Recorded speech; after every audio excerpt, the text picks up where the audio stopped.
What is up, YouTube? It is Baseball Nerd back with another MLB The Show video. Today's video is a deeper breakdown into what I'm going to be doing night one of early access to MLB The Show 21. I'm a no money spent guy, so I'm not going to be dropping a lot of money on packs, which won't be as exciting or flashy as some other guys. But I'm going to be, getting collections done as quick as I possibly can, grinding a lot of the offline stuff, building the best team I possibly can as early as possible before I jumped into ranked seasons or BR or stuff like that. But I will be doing some ranked and BR over on my stream. It's twitch.tv/baseballnerd YT, all lowercase. Go check it out if you want to. Let's get right into the video and break down what I'm going to be doing and what I think you should be doing night one of MLB The Show 21.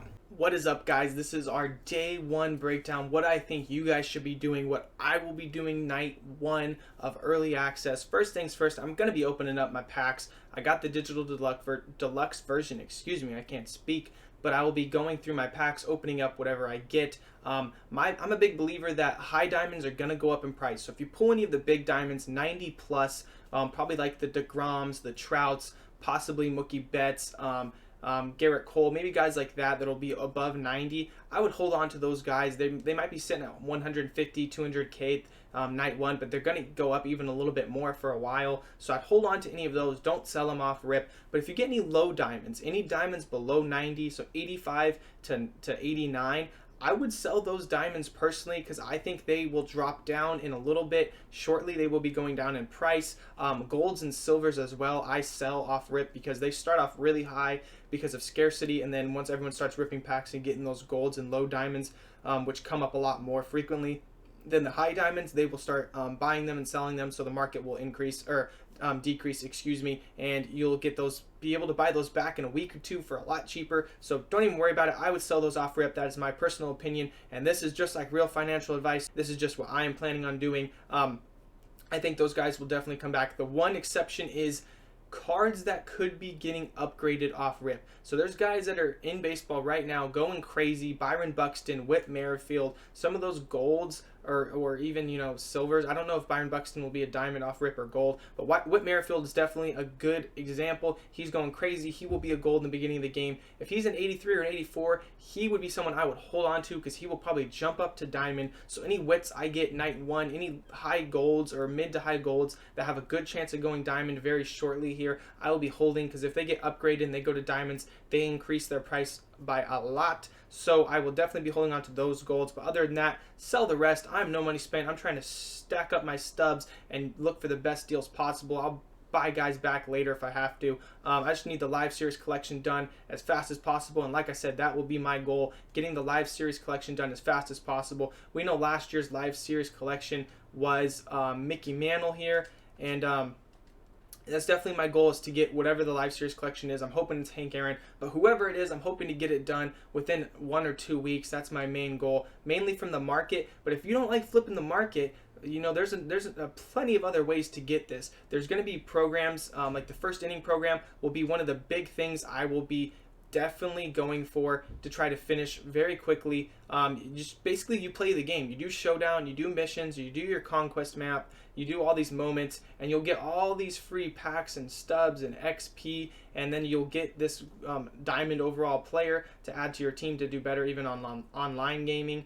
But yeah, first inning program, going to be a big one. I'm going to grind off the rip, and then we're going to move on. We have the conquest map. Now, bear with me as I scroll all the way over to the beginning of this game. Not Tim Tebow, God bless him, but moving on to, we have this map preview that's on every game, the USA map. So it starts off like this, where you're going to be taking over the whole map. This is probably the first and only, or one of 2 conquest maps that will be there night one. I'm going to definitely grind this out. I have my strategy that I used last year that I'll probably use again, and I will have a more in-depth, look into that strategy on a video night 1 or night 2 of the game, so be on the lookout for that video. But basically, I'm just going to take over, do this whole map as quick as possible, get all the free packs, the stubs, the player, doing that along with the first inning program and any showdowns available There'll probably be, I believe at the beginning of this game, there was Team Affinity. You have your Starter 1, Starter 2. There's Stage 1 Team Affinity, and a First Inning 1. So there's a lot of showdowns you could do to start grinding Team Affinities.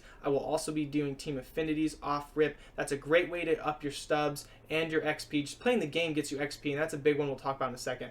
But doing these Team Affinities, I mean, Stage 1, you get some packs. You get Trey Mancini. I believe it stopped here. So 4,000 stubs, you get your Trey Mancini, 3 packs, a couple, a gold player, some more stubs, a park, and some more live series players. So, not a lot, but you get some XP, you get some stubs, you get some players, and then, all that stuff adds up to your XP reward path. This is the biggest thing. If you're grinding XP and you're playing the game, doing all those things to add up and get your packs and your stubs up, you're also going to be getting XP. And XP goes to this XP reward path. And all of these packs are free. It's not like MUT where sometimes you can level up, unlock a pack, and then you got to pay for it. All of these are free. So you can grind as much as you possibly can and get as much XP. I believe you also get XP from playing Road to the Show and Franchise and any other offline modes you want to play.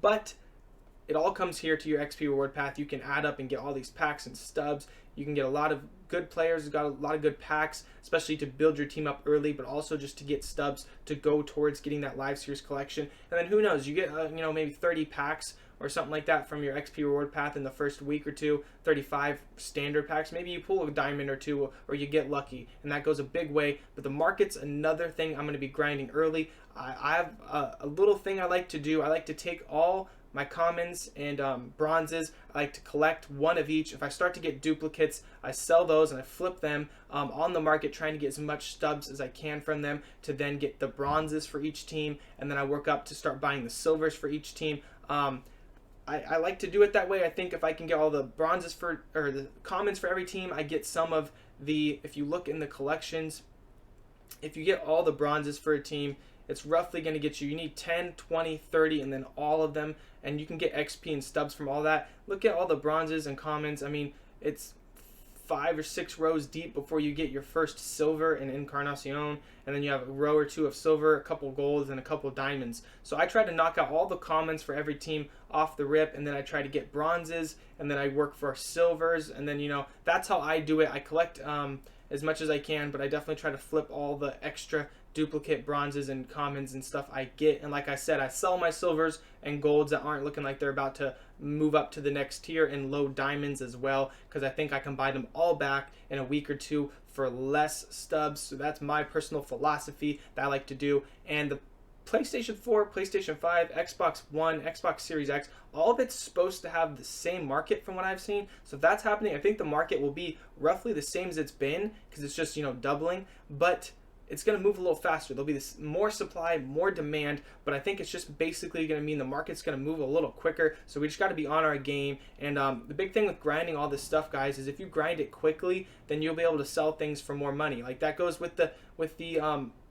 collectors, the 42 series cards. I'm getting 2 of them. I'm taking either Griffey and Aaron, or I'm taking Aaron and Pedro. I don't know yet, but whatever 2 I take, I'm probably going to buy the other one, because I think off rip, within the first 30 minutes to an hour of the game dropping, the people are selling those off cheap, trying to get them out of their collection, trying to get some stubs for them. They know they're not going to be a long-term end game card, so they try to sell them off quickly. I like to try and jump on that and collect. I think they're going to be cheaper now, and then they're going to get more expensive, and then they'll die down later on in the year. Later on in the year, I won't use them though. So I'll use them now for a little bit, and then if I can sell them for a couple more stubs, or even if I can sell them for the same amount and break even, that's totally fine with me. So I might do that to collect some better cards to help beef up my team early on in the game. I think that will help me out a decent amount. As far as packs go, guys, I would not buy packs. I definitely don't think they're worth it. I mean, if you want to have fun, or if you are money spent and you want to blow money on the game, by all means, have as much fun as you want opening up packs. I just don't think you get the value you deserve. You might get lucky, you might pull Trout, but 9 times out of 10, 9.5 times out of 10, you don't get what you want out of these packs. Not as fun. It's fun to rip, but not as fun when you don't get anything good out of them. So I think packs are not good, especially no money spent. If you really are trying to get live series collection done, I would do the collection first, and then maybe if you want to toy around with some of your extra stubs and throw them at some packs, go ahead. The last piece of advice though, guys, that I think will help you out in the beginning of the game is your created player. So you come in here, this is just editing my created player and going to my equipment. You can go to created player catcher. I didn't do a catcher at all this year, but you can do missions, collections, and moments.